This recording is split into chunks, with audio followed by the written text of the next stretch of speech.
Lacto-Papi, ang ilimnon nga maayo sa tanang sakit sama sa arthritis, diabetes, sakit sa tiyan, high blood, kidney, ulcer, atay, kalibanga, pagpanglipong-lipong, insomnia ug uban pa. Ang Lacto-Papi taming usab nga dili mataptan og sakit. Usa kanunaya ang pag-inom sa Lacto-Papi para happy ug healthy ang pamilya.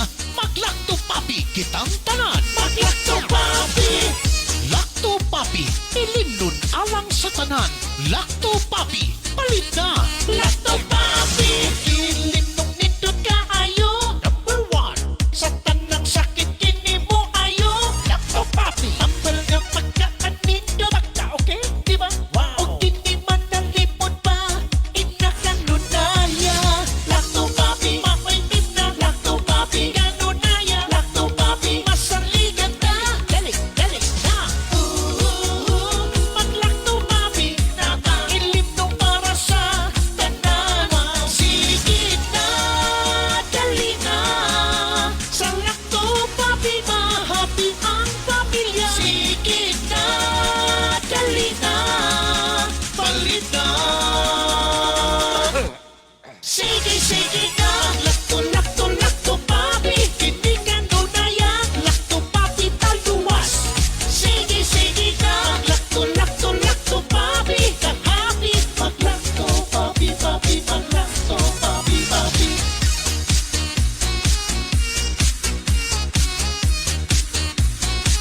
Mag-Lacto-Papi. Mag-Lacto-Papi.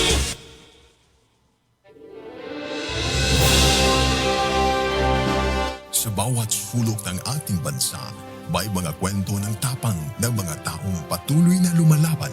Sa bawat sandali ng kahirapan, may tinig na nananatiling tapat at mga pusong tumutugon sa panawagan ng sambayanan. Ito ang Bantay Radio, nagbabantay sa sambayanang Pilipino. Ang oras sa Bantay Radio ug sa Tibok Pilipinas, alas 8:02 sa Kabuntagon.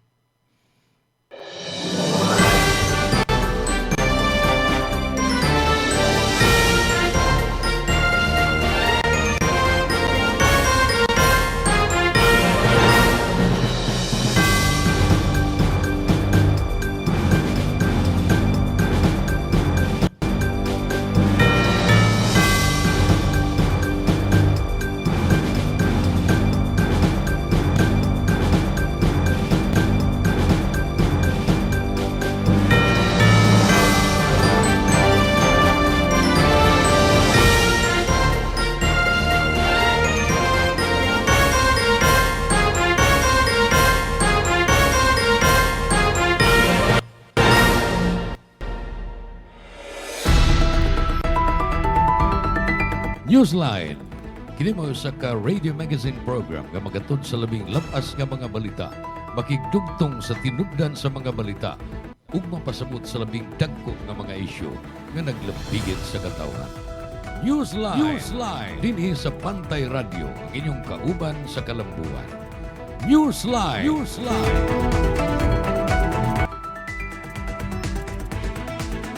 Kigalaan mga kabantay, maing buntag, maing adlaw sa tanahan. Welcome na usab sa atong programang Newsline dinhi sa Bantay Radio Cebu. Inyo makita og mabati pinagi sa live stream sa Facebook, sa atong Facebook Live. Unya kini madungog usab kay gi-hook up sa South Radio Karkar ug Argao Cebu, 102.9 MHz sa inyong mga radio dial. Ug sa DYAJ Sambuan. Karon mo Thursday episode sa atong programang Newsline pitsa 6 na sa Agosto. Holiday karon mga kabantay, mga higala. Holiday kay ika-457 nga founding anniversary. Ika-457 nga sumad sa pagkahimong probinsya sa lalawigan sa Sugbo. So happy anniversary natong tanan diri sa atong probinsya sa Sugbo.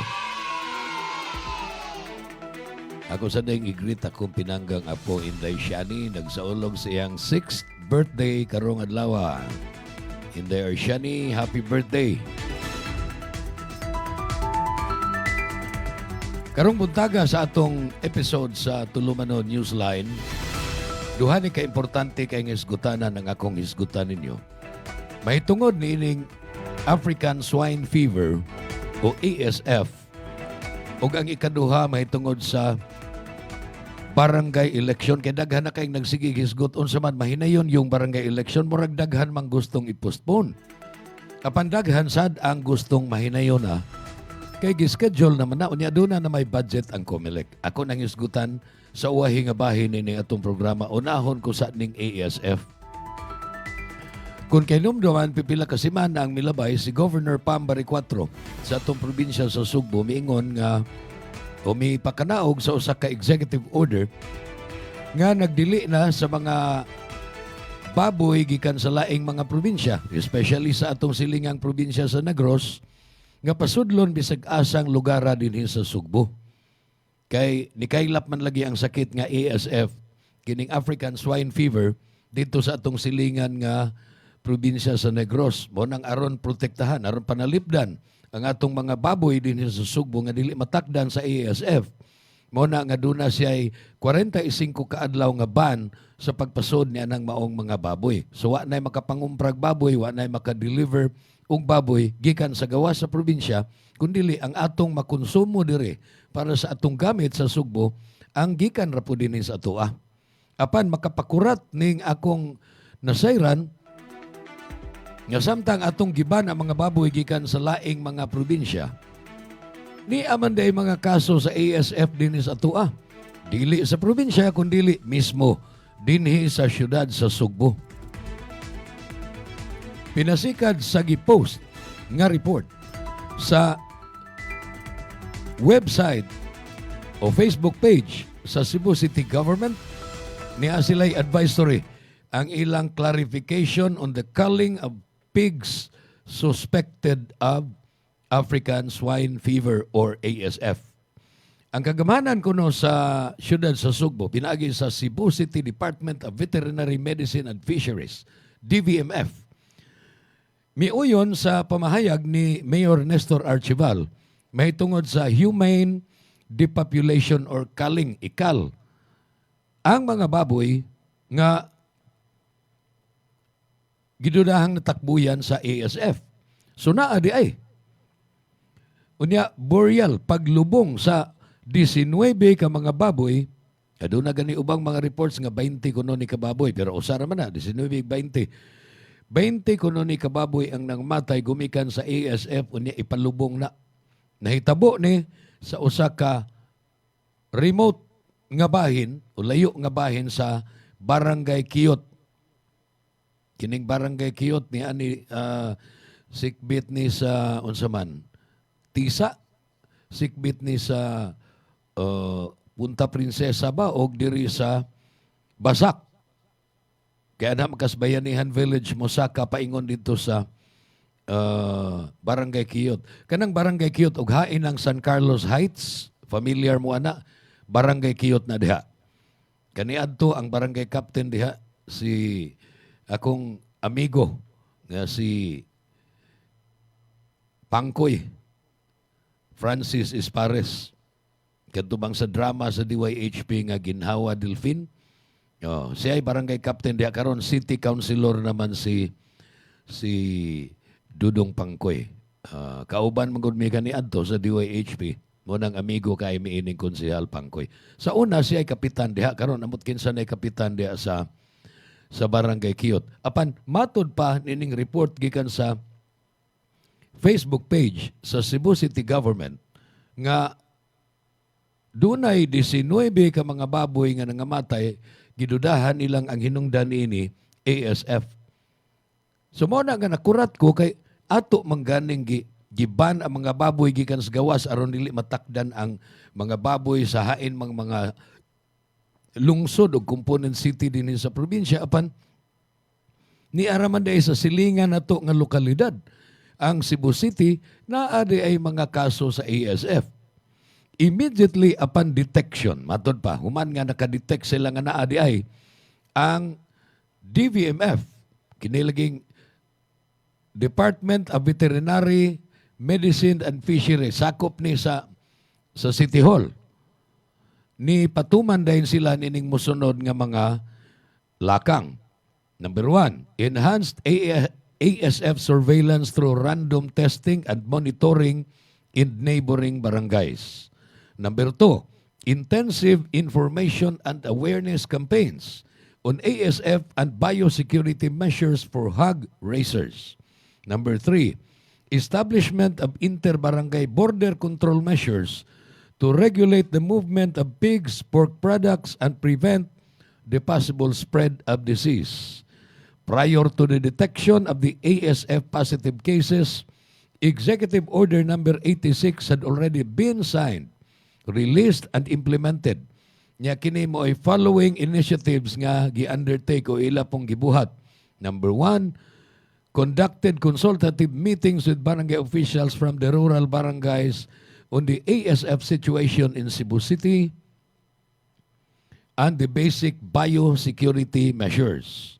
Number 2, held coordination meetings with interagency government offices including Bureau of Animal Industry Veterinary Quarantine Service, Regional Office, Cebu Ports Authority, Philippine Coast Guard, Cebu City Market Operations Division, and the Cebu City Police Office, as well as the private stakeholders such as Central Visayas Pork Producers Cooperative ug uban pa.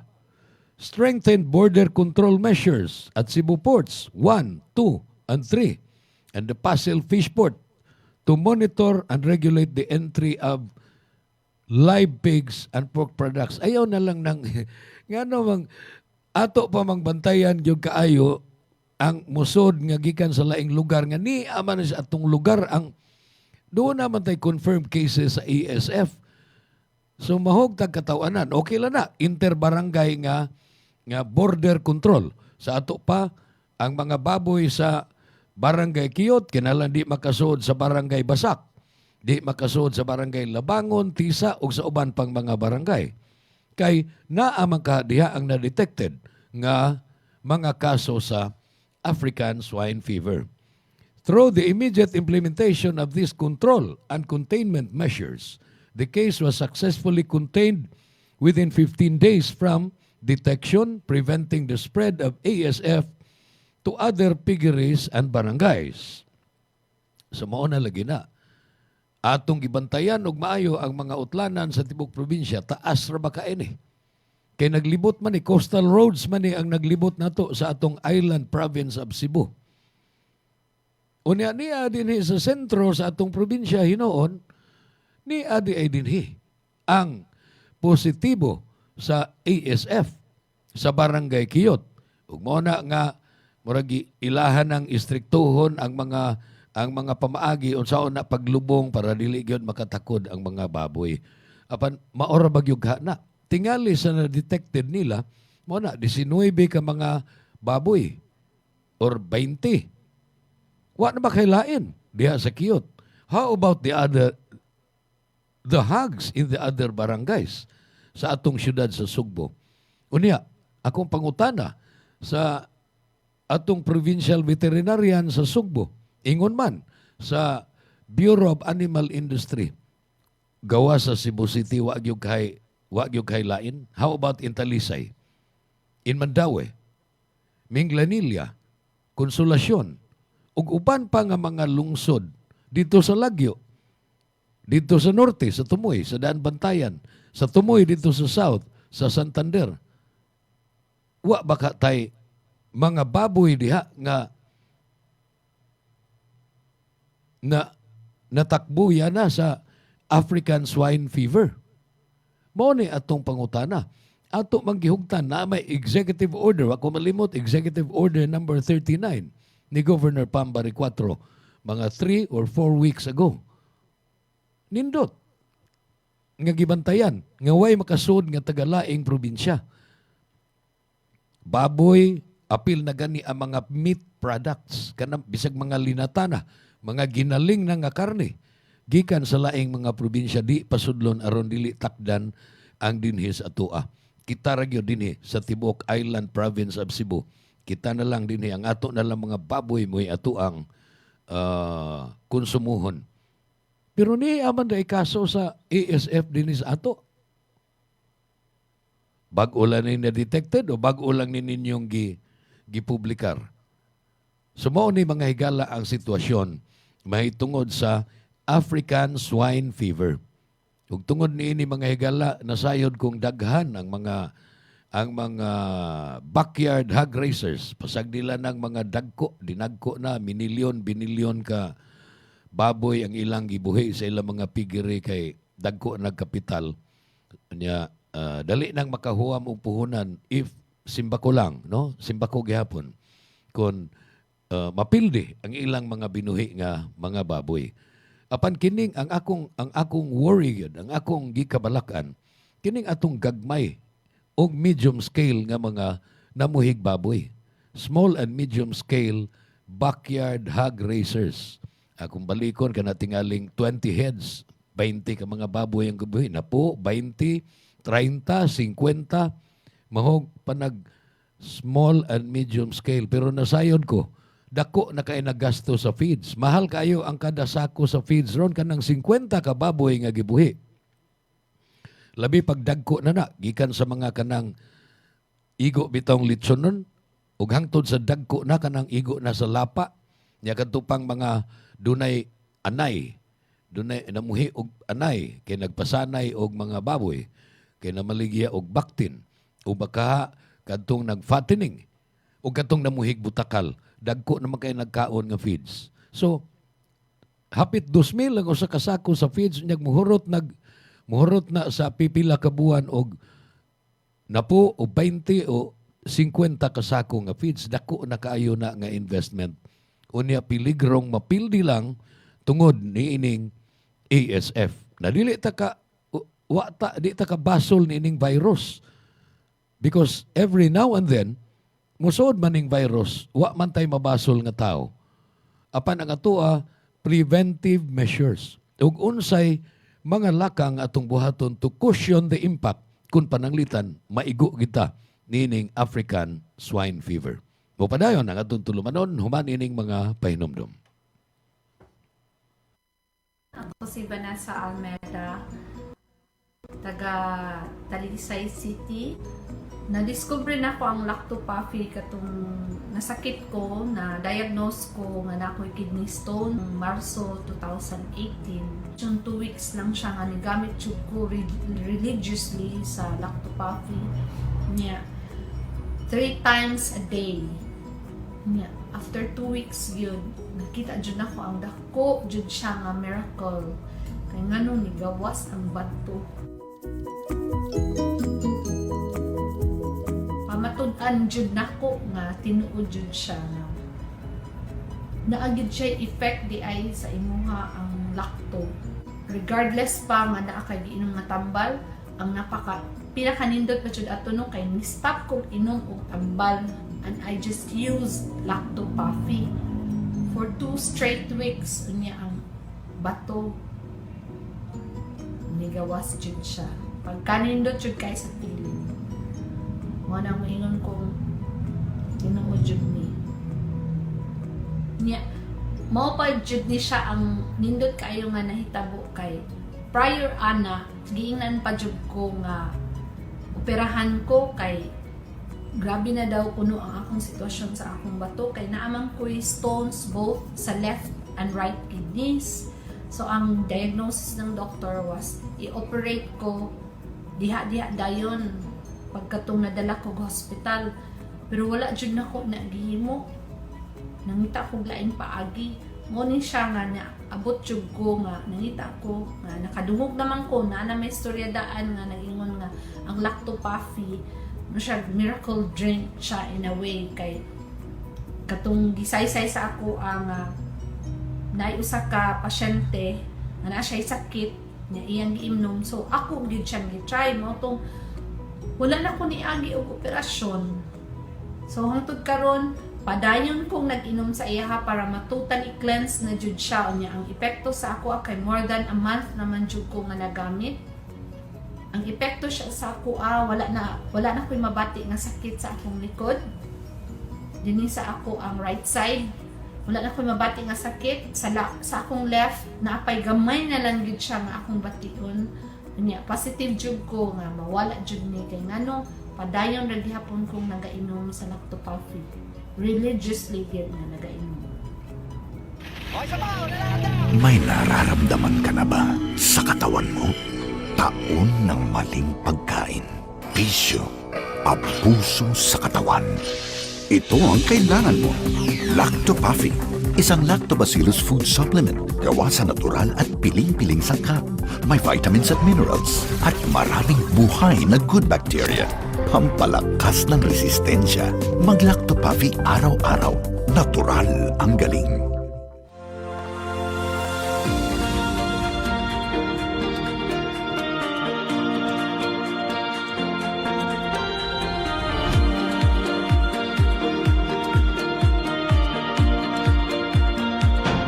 Sobrang epektibo lalo na sa mga pananim at trusted na maraming farmers sa buong bansa. Una na dyan ay ang Lactoplant na isang organic foliar fertilizer na pumoprotekta laban sa acidity ng lupa at nagbibigay ng magandang nutrisyon na nagre-resulta ng malaking 40% increase ng pagdami ng bunga. Sunod ay ang Icon na isang organic insect control na nagtataboy ng mga insektong sumisira sa mga pananim dahilan ng pagkalugi ng maraming magsasaka. At ang panghuli ay Antika na nagtatanggal naman ng pagkalanta at pagkasunog ng dahon na sanhi ng bakterya at fungus. Lahat ng to ay non-toxic, 100% organic at higit sa lahat, safe sa kalusugan ng mga farmers. At ito pa ang good news, proud locally made nga din pala to dito mismo sa Pilipinas. Available ang Icon, Antika at Lactoplant sa iba't ibang lugar sa Luz Vimin. At available nga pala to sa online para mas convenient sa'yo. Nasa comment yung link kung saan ka makakakuha. Andito na lahat at para talaga to sa mga magsasaka sa buong Pilipinas. Cebu's agricultural challenges are structural. Irrigation infrastructure is limited. Agricultural zoning is fragmented. Soil rehabilitation and crop planning lack continuity. The solution is the establishment of an agro-economic zone in Cebu. This zone integrates modern irrigation systems, science-based crop zoning, standardized crop rotation and soil conditioning, farmer training and agri-technology, direct access to processing and market, increases productivity, reduces imports, creates jobs, and strengthens rural economies. The agroeconomic zone in Cebu is not a concept for the future. It is a decision that must be made today.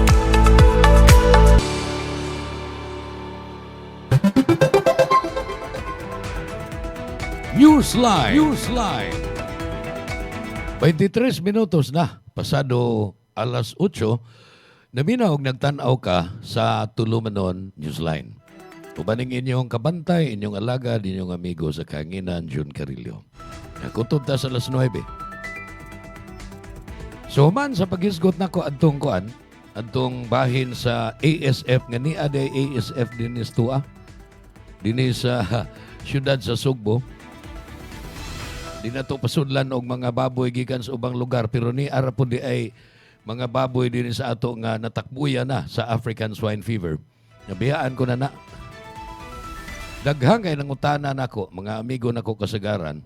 Dagham kong amigo nga mga barangay officials, barangay captain, ini mga barangay councilors. Gani ako personally doon ako'y duha ka mga kauban diri nga mga barangay councilors. Si barangay Councilor Ramsa sa Kamputhaw, Cebu City, ug si Grace Baquero sa Punta Princesa.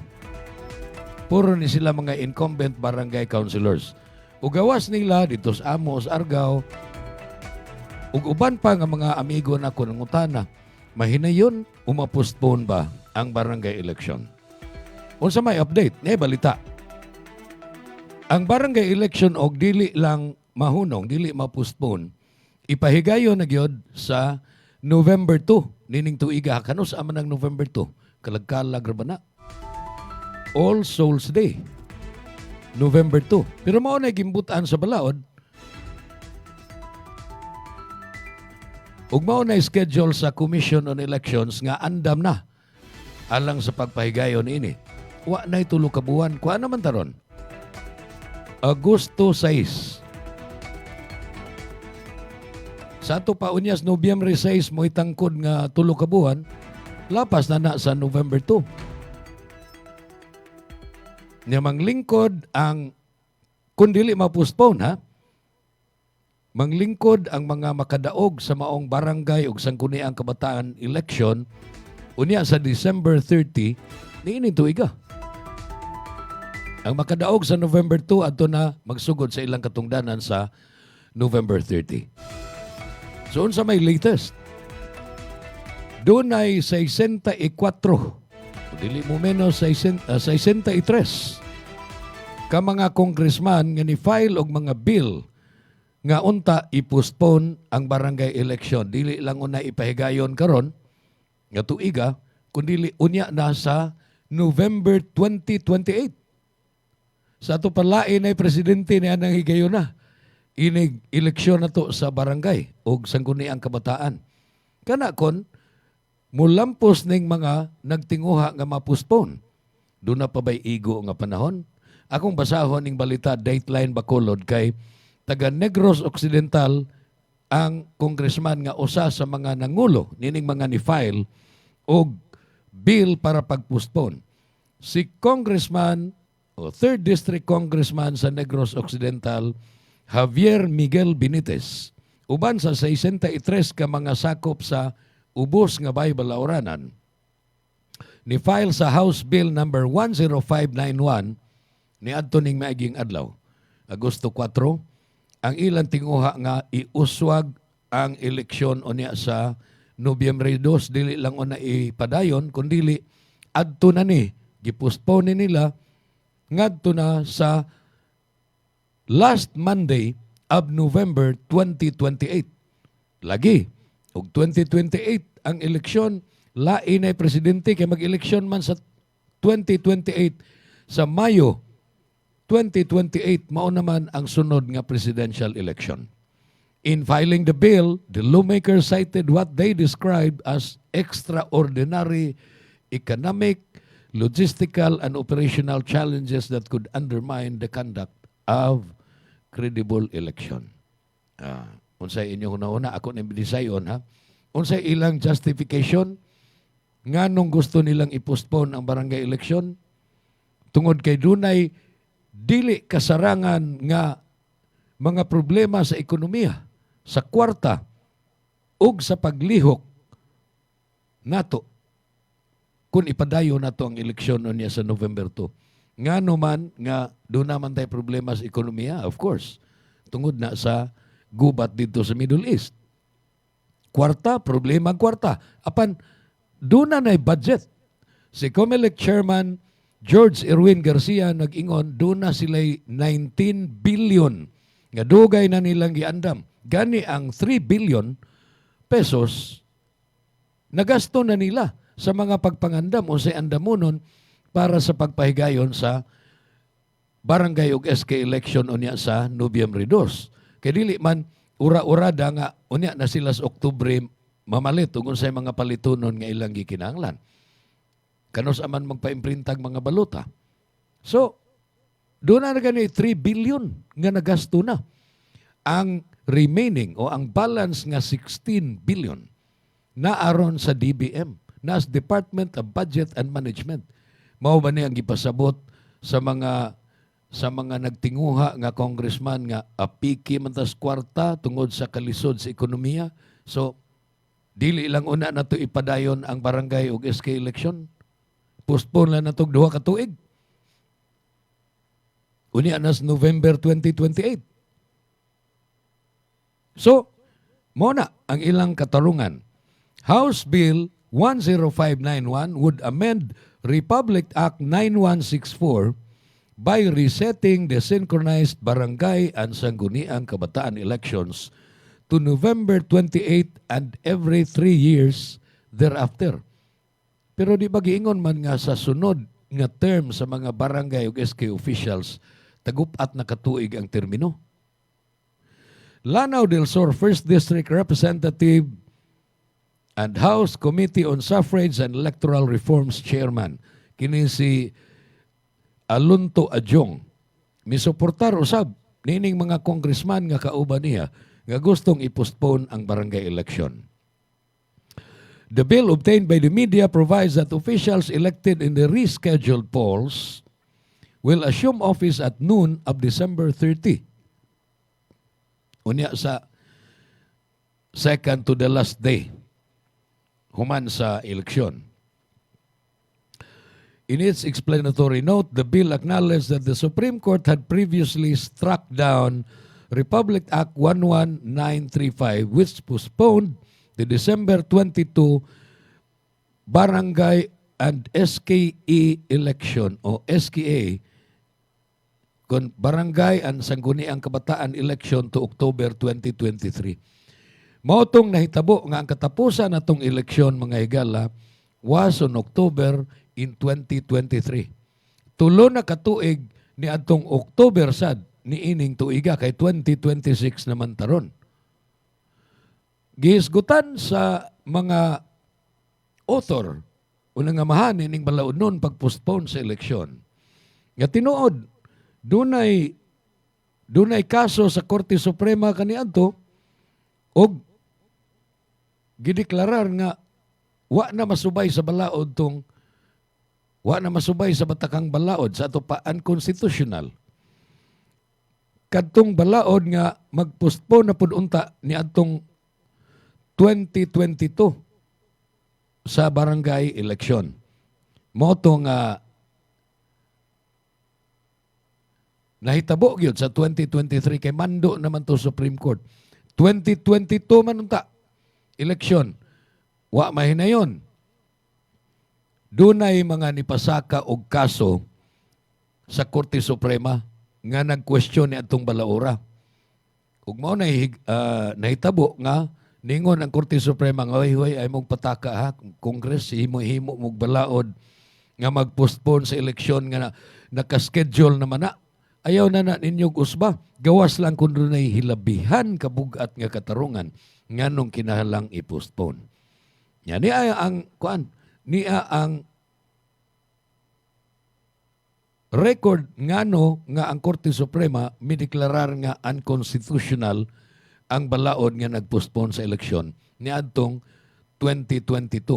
Kung pananglitan makaapas paning 64 ka mga congressman nga gustong i-postpone ang barangay ug SK election unya sa November 2, wa nakaabot og 3 ka buwan sukad karon.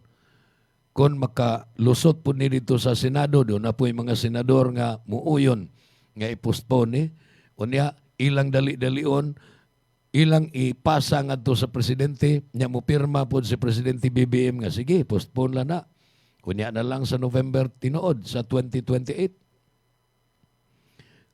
Nasayod kung dunay daghang mo question ini sa Korte Suprema. Unsa may nahitabo ni adtong lakang sa pagpostpone kaniadto, giingon sa Korte Suprema nga ayaw mo postpone nahisupak na sa batakang balaod. Ni adtong Hunyo 27 tuig 2023 gipakanaog ni sa Korte Suprema.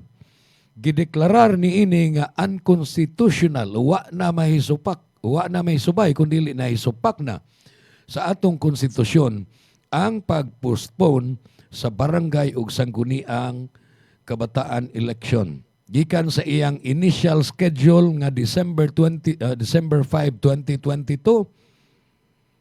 gipostpone ni sa mga magbabalaod kaniadto apan niingon ang Korte Suprema bisan og nalapas na ta sa scheduled unta nga December 5, 2022 apan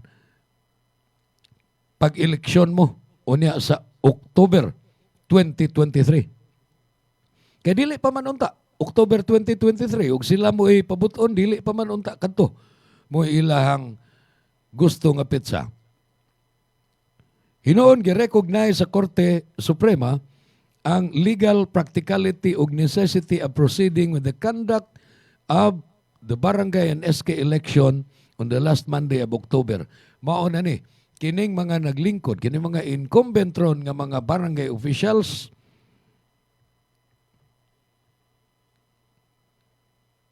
napili ni sila ni atong October sa 2023. Natulunan ni sila katuig o mutulon ni sila katuig unya sa October ni ining tuiga. Na kay mutulo naman sila katuig, angayan lang nga mag-eleksyon sa November 2. Apan ni lagi, ni ay mga paningkamot nga i-postpone. Ako ning padayonon ang maong hilisgutan may tungod sa barangay o SK election, apan sa dili pa ni ay laing mga painumdom. Sa mga higayon nga magkuyog ang tibok pamilya sa mga special occasion o yano lang nga pagpangaon, adtua ang Maximus Buffet.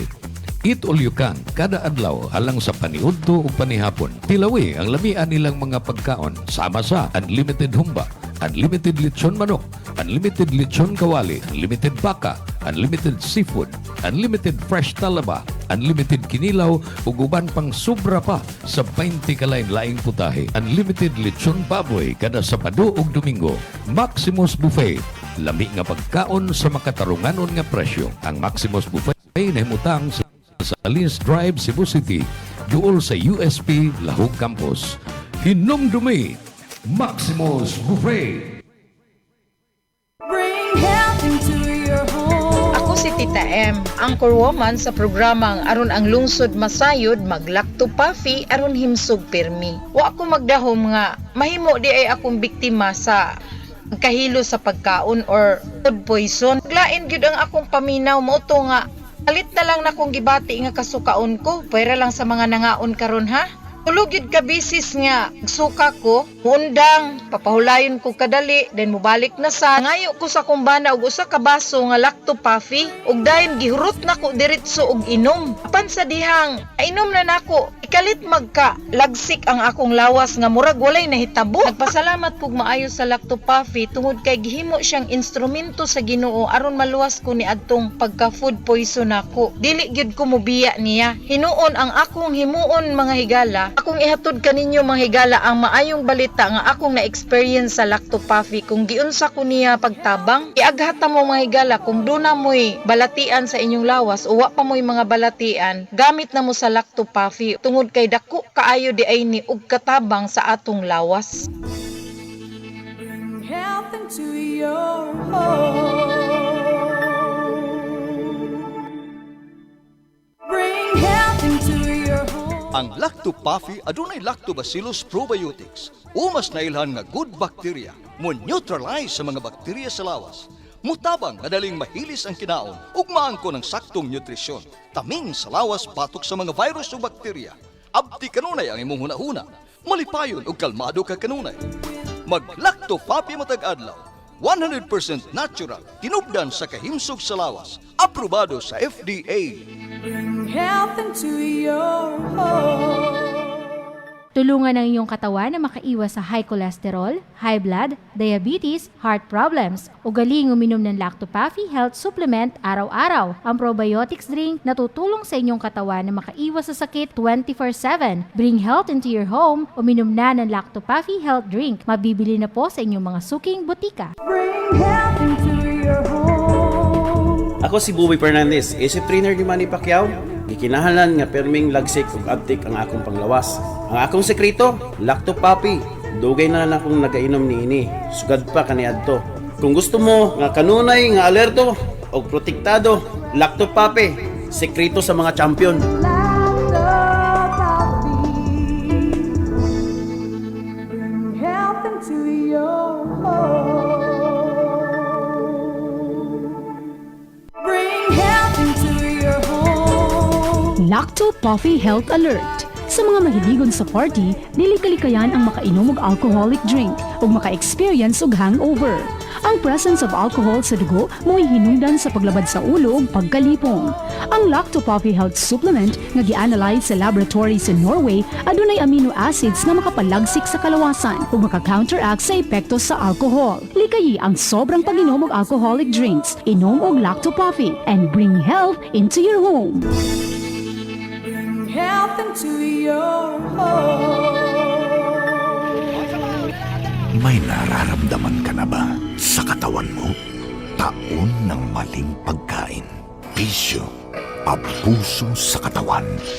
Ito ang kailangan mo.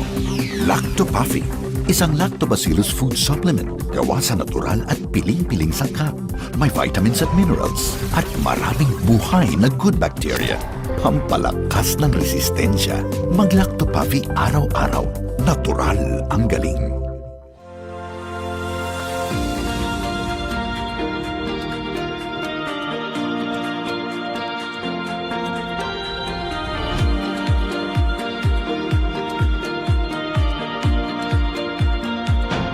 Sobrang epektibo lalo na sa mga pananim at trusted na maraming farmers sa buong bansa. Una na dyan ay ang Lactoplant na isang organic foliar fertilizer na pumoprotekta laban sa acidity ng lupa at nagbibigay ng magandang nutrisyon na nagre-resulta ng malaking 40% increase ng pagdami ng bunga. Sunod ay ang Icon na isang organic insect control na nagtataboy ng mga insektong sumisira sa mga pananim dahilan ng pagkalugi ng maraming magsasaka. At ang panghuli ay Antika na nagtatanggal naman ng pagkalanta at pagkasunog ng dahon na sanhi ng bakterya at fungus. Lahat ng to ay non-toxic, 100% organic at higit sa lahat, safe sa kalusugan ng mga farmers. At ito pa ang good news, proud locally made nga din pala to dito mismo sa Pilipinas. Available ang Icon, Antika at Lactoplant sa iba't ibang lugar sa Luz Vimin. At available nga pala to sa online para mas convenient sa'yo. Nasa comment yung link kung saan ka makakakuha. Andito na lahat at para talaga to sa mga magsasaka sa buong Pilipinas. Newsline. Newsline. Padayon ta sa atong tulumanon, doon na na'y 41 minutos nga nilabay sa alas 8 sa ito. Paduna pa tayo ni Hibiling 19 minutes na ining atong pagpadayon sa tulumanon Newsline. Dini sa Bantay Radio. Atong gisgutan man god, kining mga pangutana, mapostpone ba o mahinayon magyod as scheduled ang barangay ug SK election o niya sa November 2. Nya, ni anata, dinhi sa pagdiscuss nga kaniadto dunay mga postponement apan ang Korte Suprema ni deklarar nga unconstitutional na nga kamong mga congressman magbuot-buot mo, mugamit mo sa inyong gahom aron lang inyong iuswag ang nakaschedule na nga eleksyon. Ang desisyon gisuwat ni Supreme Court Associate Justice Antonio T. Co. Jr. sa Supreme Court and Bank. Ang ilang gidesisyonan mao ang petisyon. Doon ay mga nagpetisyon nga nisupak sa balaod nga nagpostpone. Silas Attorney Macalintal, Attorney Alberto Hidalgo, silas Alwino Ala, Aljerico Avila, Ted Casi Bicostillo, Joyce Ivy Macasa ug si Francis May Rialino. Attorney Hidalgo et al. Ni assail sila. Ilang giatake ang pagka-constitutional. Sa Republic Act 11935, an act postponing the December 22 o December 2022 barangay ang sangguniang kabataan elections. Dito sa gisuwat nga hukom sa Korte Suprema, gigrant ang petisyon nila nga ideklarar nga nahisupak sa Batakang Balaod. Nga naman, tungod kay first, ang Korte mideklarar nga ang usa ka free and meaningful exercise sa katungod sa mga tao pagbutar ug pag-ilis sa mga pinili nila, ngawa na nila mauyon Mao nang dunay schedule na pod after 3 years, doon na po schedule nga, nauyunan pa ba ning mga tawhana o wa na ba? As protected and guaranteed by the Constitution requires the holding of genuine periodic election. Sa ato pa, matag tulo ka tuig, kinalang doon ay eleksyon, mao man ay gimbutan. Unya, og mulapas na ganis tulo ka tuig, gawas lang kung dunay dako kaayong hinungdan. Pananglitan, maka-threaten ba national security, doon na ba'y pananglitan pareha adtong COVID. Simba ko lang, og doon ay ingon ni adto, puwera pangandoy, kana, dako ng katarungan nga atong i-postpone. Apan og normal times gani, kanang gubat sa Middle East, ambot lang. Og mu warrant ba na sa postponement kay nabuhi raman ta. Nabuhi pero daot. Nabuhi pero nagkalisod-lisod. Bisan pa og niadto pang February 28 nagsugod ang gubat sa Middle East. Pila naman kabuan? February 28, March, April, May, June, July. 5 na kabuan. Sustainer man ta. Unya dili problema ang kwarta sa COMELEC nga budget para niini. Kinaan na lagi, nakaandam na. 19 billion pesos ang giandam nga budget para sa eleksyon. Nagasto na gani pasiuna ang 3 billion pesos alang sa initial nga mga gastuhanan sa COMELEC. So, most likely, doon na sa imudangop nini sa Korte Suprema o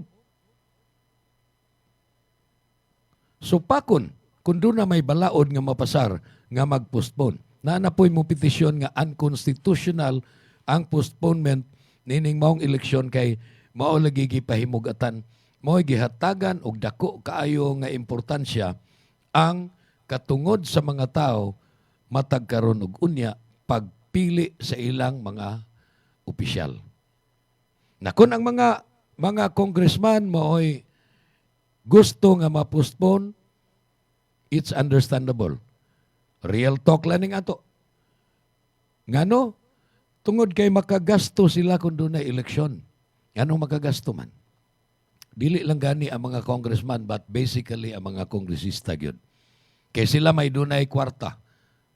Kining mga manglansar sa barangay ug sangguniang kabataan unya sa Nobyembre 2 or on all future elections for that matter, expected na nga mamaray gyud og budget gikan sa mga congressman.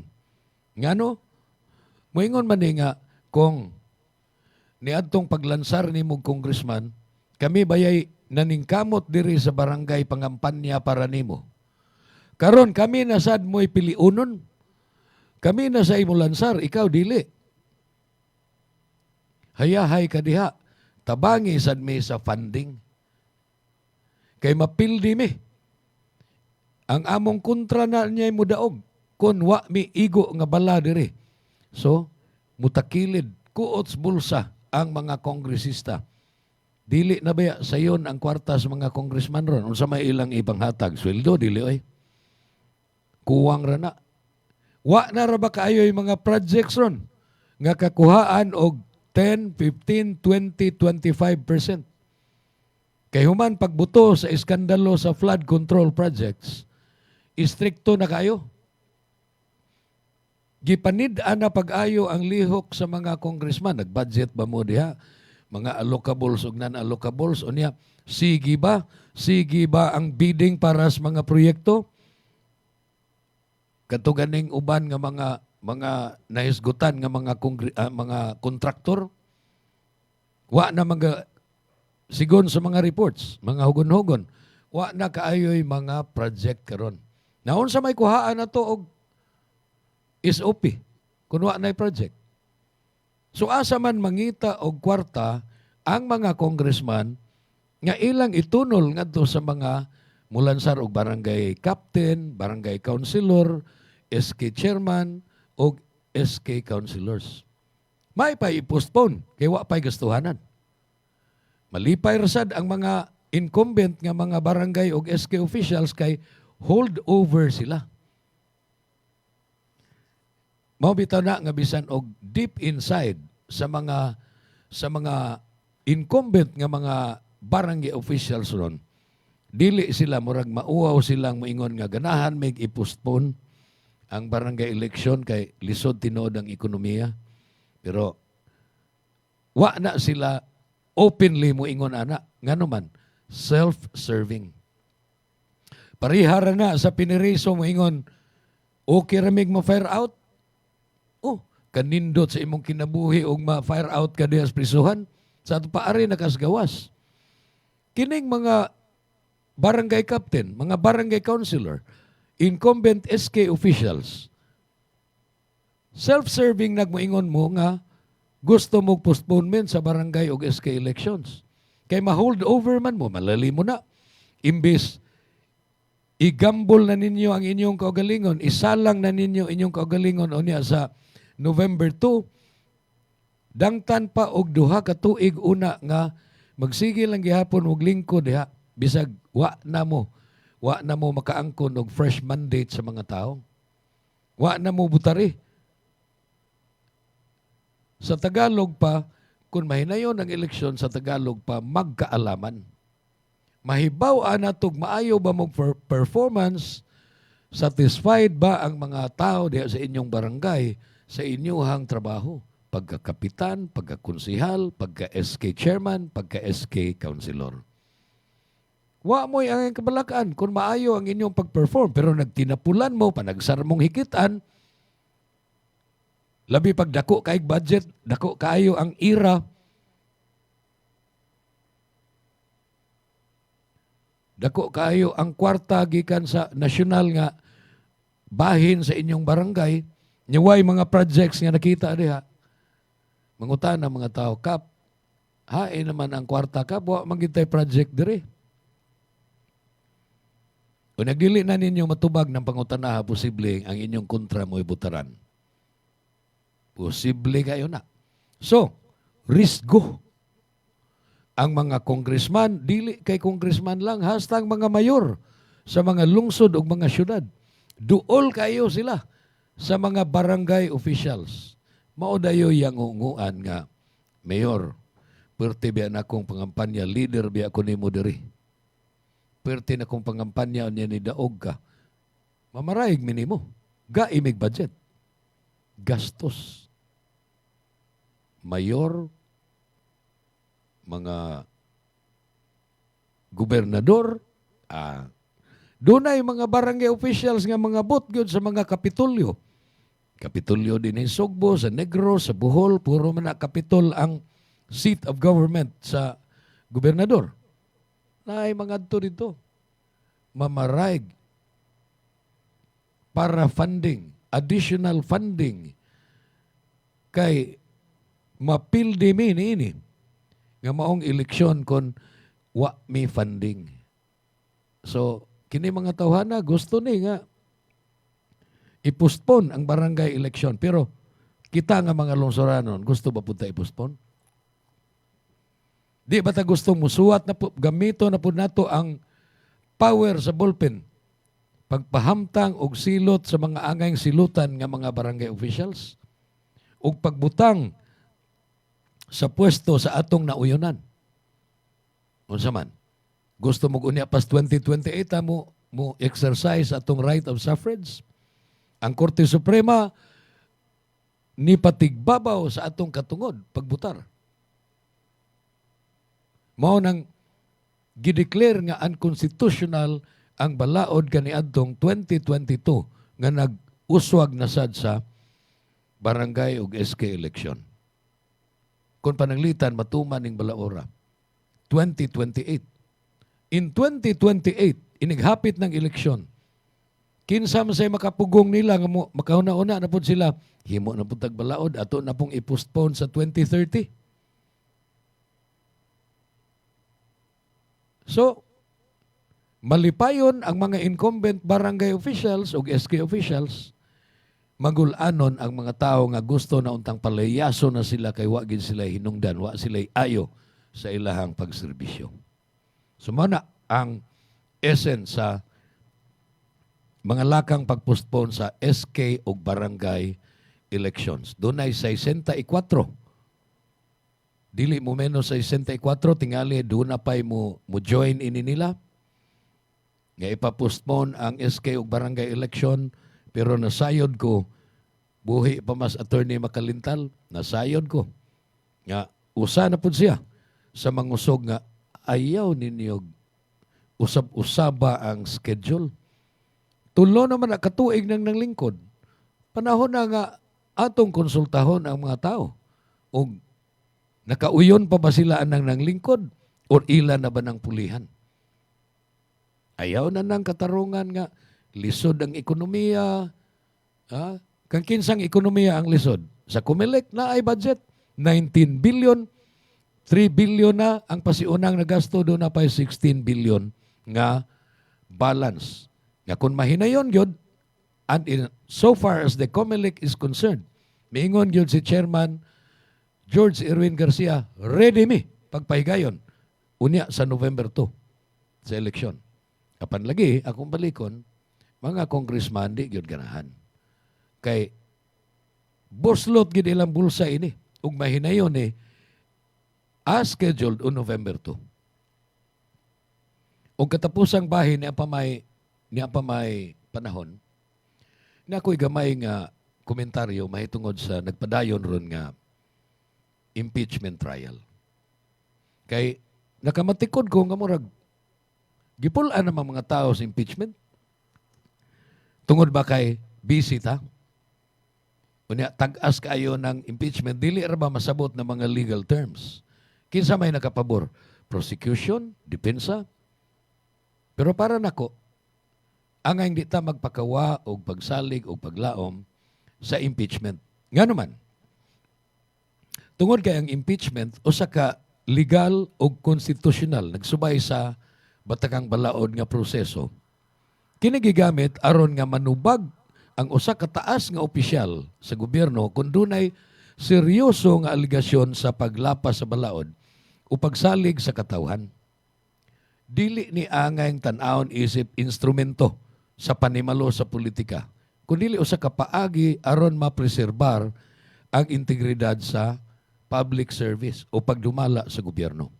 Importante nga ang proseso mahimong patas, transparent sa ato pa klaro o makita sa publiko o nahisubay sa balaod.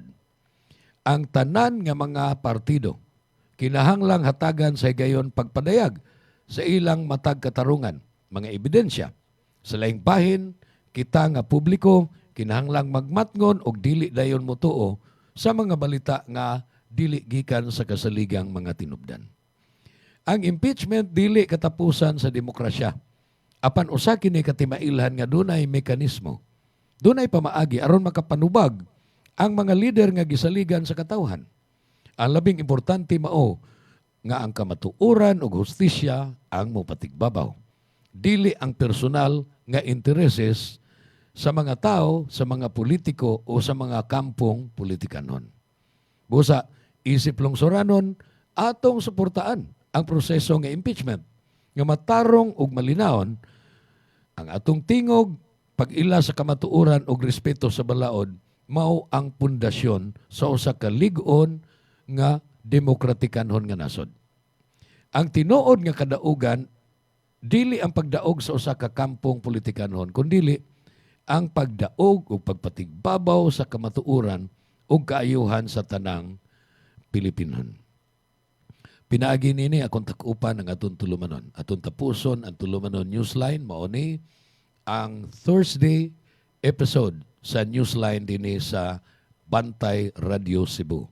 Sangan sa Asil Laboratories ug sa Lactopafi ug sa akong mga kauban sa Engineering Department, sila Kinon Sinisa, Patrick Tiagsay ug Saniboy Sanchez.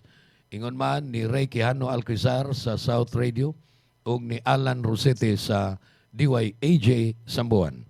Ako si John Carillo hangtod sa sunod gayon. Maayong adlaw. Ito ang Bantay Radio, nagbabantay sa sambayanang Pilipino. Mapapakinggan sa Bantay Radio Cebu with simulcast on 12 radio stations across Visayas and Mindanao at sa buong mundo sa pamamagitan ng Bantay Radio online streaming. Ito ang Bantay Radio, nagbabantay sa sambayanang Pilipino.